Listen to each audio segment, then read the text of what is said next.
प्रसन्न, ताजीतवानी, टवटवीत, उत्साही झाली ना की मग संपूर्ण आठवडा ती ऊर्जा आपल्यात साठून राहते. दिवस मजेत आनंदात जातात आणि त्यासाठीच आजचा हा जगूया आनंदी कार्यक्रम मी आपल्यासाठी घेऊन आली आहे.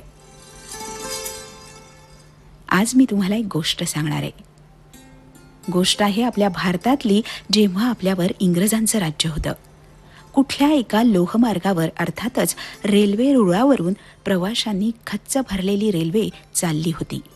त्या प्रवाशांमध्ये काही भारतीयांसोबत बरेचसे इंग्रज अधिकारीही होते. त्या रेल्वेच्या डब्यात साध्या पोशाखातला एक सावळासा शिडशिडीत तरुण प्रवासी शांतपणे खिडकीजवळ बाहेरचा निसर्ग न्याहाळत बसला होता. त्या तरुणाचं रंगरूप आणि कपडे बघून त्याला अडाणी समजणारे काही इंग्रज प्रवासी आपापसात कुजबूज करत होते आणि त्याला हसत होते. ते आपल्यालाच हसता आहेत हे ठाऊक असूनही तो साधा सावळा तरुण त्यांच्याकडे दुर्लक्ष करत होता आणि तो आपल्या विचारात मग्न होता. हे पाहून त्या तरुणाबद्दल कुजबूज करणारे जास्तच हसत होते. एवढ्यात त्या तरुणानं अचानक उभं राहून रेल्वेची साखळी खेचली. एव्हाना रेल्वेनं वेग पकडला होता, पण साखळी खेचल्यामुळं रेल्वे अचानक थांबली. हा तरुण आपली तक्रार करतोय की काय? किंवा याला कुठे उतरायचं तर नाही ना? किंवा तो वेडा आहे का? असे विचार सहप्रवाशांच्या मनात एक ना अनेक शंका डोकावू लागल्या. काहींनी त्याला बावळट म्हटलं, काहींनी मूर्ख असंही म्हटलं. तेवढ्यात त्या डब्यात गार्ड आला आणि त्यानं रागातच विचारलं, साखळी कोणी खेचली आणि का? साखळी खेचणारा तो साधा तरुण पुढे आला आणि म्हणाला, मी खेचली साखळी. त्याचं हे उत्तर ऐकताच गार्डनं त्याच्यावर एक नजर टाकली आणि काही बोलणार तोच तो तरुण बोलू लागला की मला वाटतं इथून साधारण काही फरलांग अंतरावर रेल्वेचा रूळ तुटलाय.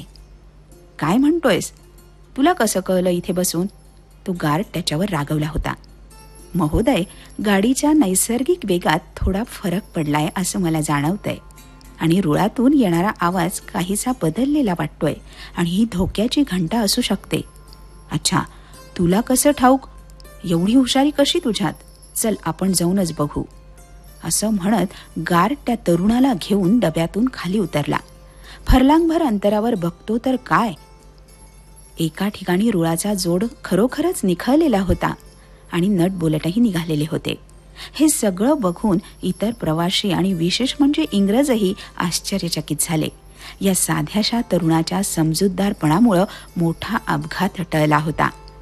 लोक त्याचं कौतुक करत होते. इंग्रजांबरोबरच गार्डलाही स्वतःची लाज वाटली. आपलं नाव? असं अदबीनं त्या तरुणाला गार्डनं विचारलं.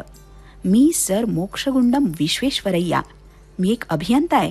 आणि हे नाव ऐकता क्षणी सगळे क्षणभर स्तब्ध झाले, कारण हे नाव देशभर प्रचलित झालेलं, ख्याती मिळालेलं होतं. लोक त्या तरुणाची माफी मागू लागले.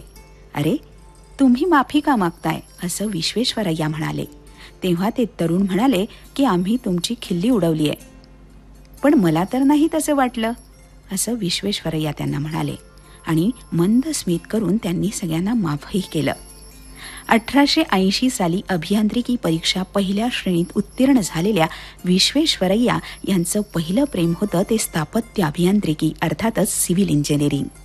विश्वेश्वरय्यांना जन्मानं महान होते, न कुठला दैदिप्यमान वारसा त्यांना लाभला होता, न महात्म्य त्यांच्यावर थोपवलं गेलं होतं. कठीण परिश्रम, ज्ञानपिपासू वृत्ती, अथक प्रयत्न, समाजाभिमुख वर्तन यामुळेच त्यांना महात्म्य प्राप्त झालं आणि भारतरत्न ही पदवी बहाल करण्यात आली होती. प्रचंड बुद्धिमान असा हा अभियंता कुशल प्रशासक होता. देशातली अर्थव्यवस्था, शेती, उद्योग, शिक्षण या क्षेत्रात आपल्या योगदानानं कायापालट घडवून देशात इंजिनिअरिंगच्या तंत्रज्ञानाचा पाया ज्यांनी घातला त्या भारतरत्न सर मोक्षगुंडम विश्वेश्वरय्या यांचा आज जन्मदिवस आहे. अर्थातच आपण तो इंजिनियर्स डे, अभियंता दिवस म्हणून साजरा करतो. त्यांना विनम्र अभिवादन करूयात आणि त्यांच्या म्हणण्याप्रमाणे कठोर परिश्रमातूनच देशाची प्रगती होते आणि प्रत्येक काम इतक्या उत्कटतेनं करा की ते इतरांसाठी प्रेरणा बनेल. आपल्या कामातूनच राष्ट्राच्या विकासाला हातभार लागू शकतो आणि आपला